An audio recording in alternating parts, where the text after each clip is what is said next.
উঠে গেছে কার্পেটিং, বড় বড় খানাখন্দে দুর্ঘটনার ঝুঁকি নিয়ে হেলে দুলে চলছে যানবাহন।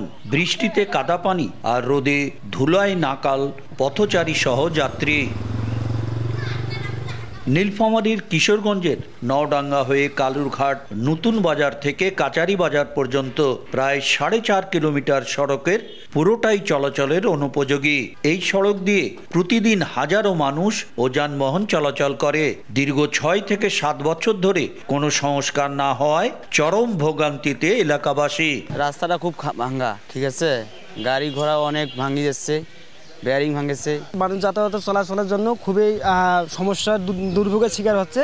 এই রাস্তা তো কন্ট্রাক্টর কয়েকবার নাপজোক করে, কিন্তু কাজ হয় না। এ ব্যাপারে কিশোরগঞ্জ উপজেলা প্রকৌশলীর কাছে বক্তব্য নিতে গেলে কথা না বলে দ্রুত অফিস থেকে বেরিয়ে যান।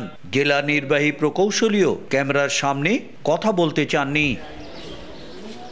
উপজেলা প্রকৌশলীর কার্যালয় সূত্রে জানা যায়, সড়কটির একাংশের টেন্ডার ইতোমধ্যে সম্পন্ন হয়েছে।